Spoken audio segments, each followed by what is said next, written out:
content into and get traction on your site or your other content, and maintain all of the dialogue back on the other sites. You need to engage influencers, okay? And let me tell you, this is just a little tip for anybody that's starting out in social media marketing. Start out by engaging people that have already bought into your brand, okay?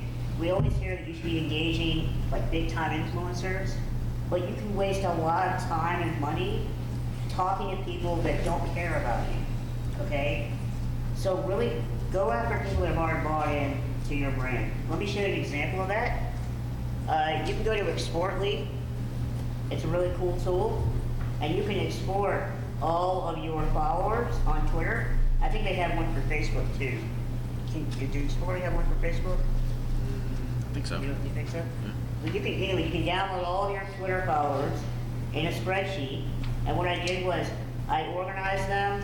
I organized the first 100, because I can't really engage more than 100 people. I'm not that good. So I organized the first 100 by descending followers, and then I organized them by ascending following. Okay? So these are people that have high ratios. High ratios. They're only following a small number of folks, but they have a lot of followers. Okay? And so now I know that the top of them is Shoe Money. I only have to compete with 67 people to get his attention. I don't have to go after someone, huge, like following 34,000 people, Another thing, just a little side note, this doesn't really have so much to do with engagement, but I like to talk about it a lot, because I really like data. If you're following people on Twitter from an algorithmic viewpoint, if we're writing software to analyze influence, it's not helping us, okay? When you guys are following like 34,000 people and you have 35,000 followers, you look the same as someone that only has 1,000 followers. Because we're looking at ratio. We're not looking at the number of people you follow, the number of people who follow you. We're looking at a ratio. If you have a 1-to-1 ratio, it doesn't really count that a whole lot. Just a little side note. Monitor your dialogue. Don't just use monitoring tools for reputation management. Also use them for engagement. I think Andy Beal is going to talk later about using them for link building. There's a lot of opportunity out there. Automation, yes, please. But if you automate, admit it. Use that as your character fault that you're going to admit to build authenticity. And also really think about what you're automating and if it's going to be effective. If all you do is automate, that's fine, but be aware that it's not really building a brand, it's just content distribution, okay? And also admit that you're just automating things. And so that's really it. And that's my closing idea is that whether we're talking about new wheelchairs or social media marketing, if you understand where you're going, then learning how to get there is second nature. I'm Joe Hall. Thank you guys very much.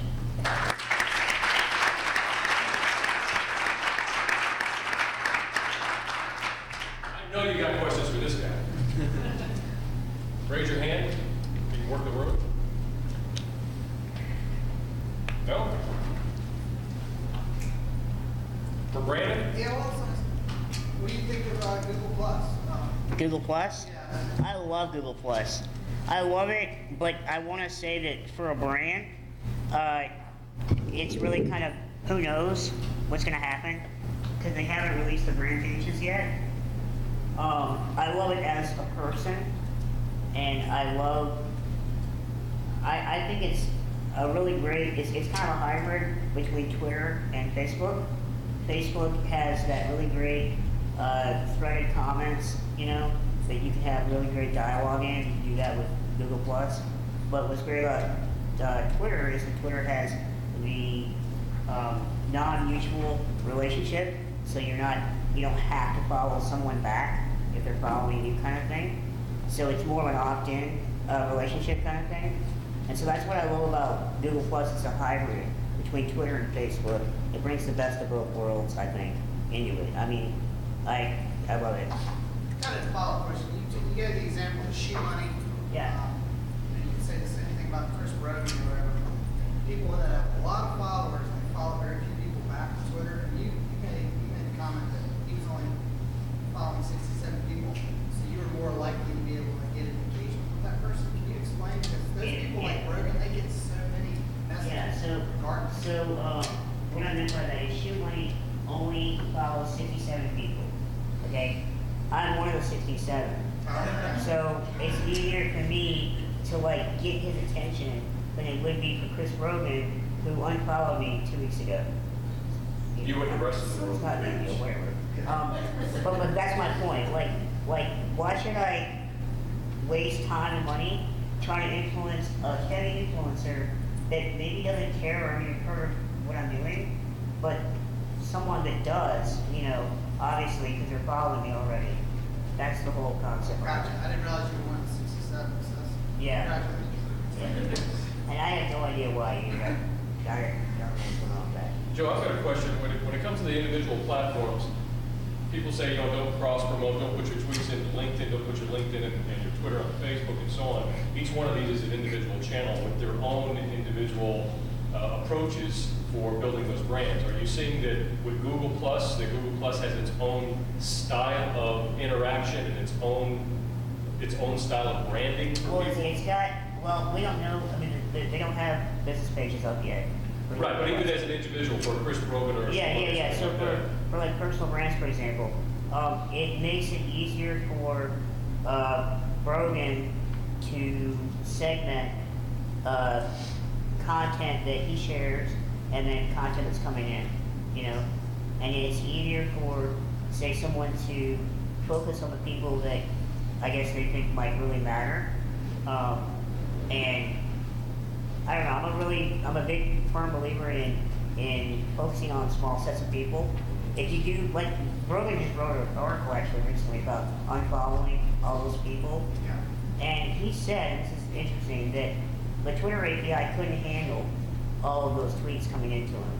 He was following so many people, like that his Twitter dashboard wasn't getting him everything that people were sending him. And so you think about it, if Twitter's dashboard can't do it, a human being can't do it either. So it's kind of like, how do you digest incoming tweets from 30, 40,000 active users, like every day? You can't do it. So that's why I like to focus on small sets of people that I either think are going to be beneficial to what I'm doing or are other influencers, kind of thing.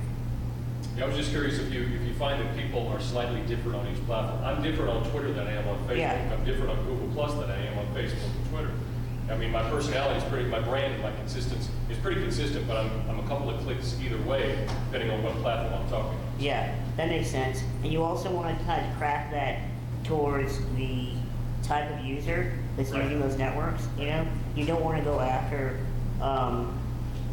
like if you have data that shows that there are a really low proportion of car mechanics on Twitter, then you don't want to go after car mechanics on Twitter, Right. obviously.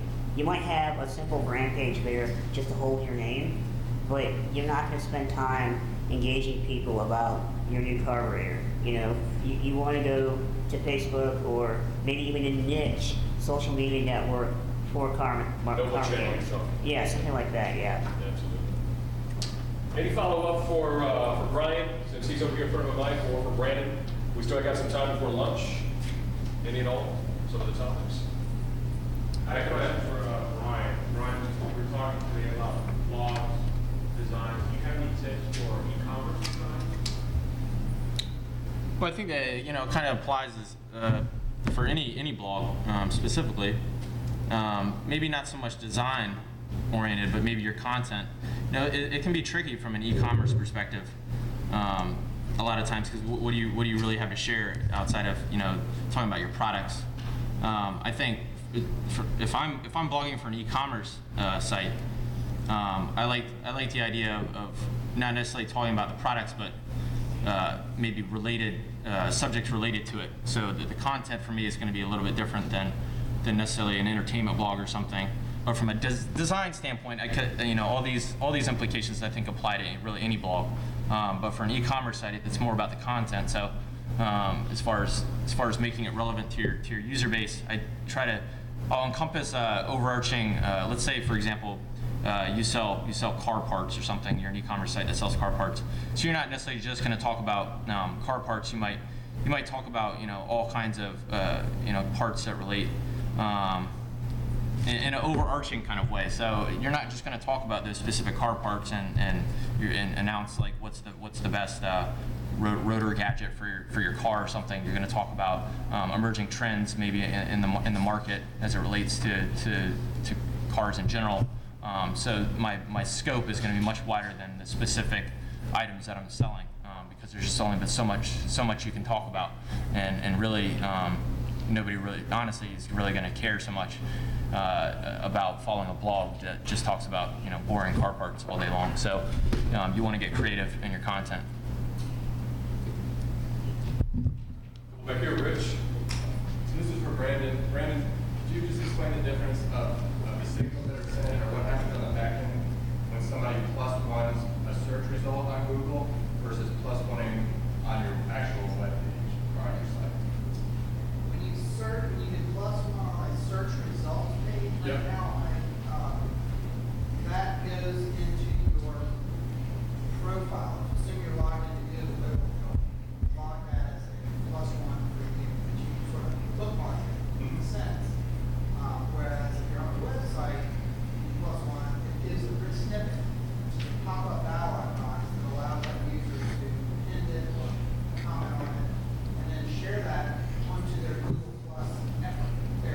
So that goes into the stream? That goes into Google Plus, to your stream. Okay. Yeah, if you just plus one a search result, I believe Robert. It's a change they just made, actually. But that doesn't go straight into your stream. That's a change they just made. When you plus one something, it goes back into your stream. Where it showed a picture of your friend. He That's not how it was at the plus one beginning. search result, not the page.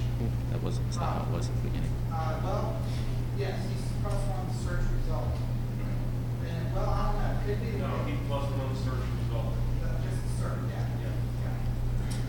But I'm sure they'll mix and match at this point. It's like if that person's Zach plus one for the page itself, and the page is the same search engine, page showing up with the result of the search, then it could be one and the same, really, right?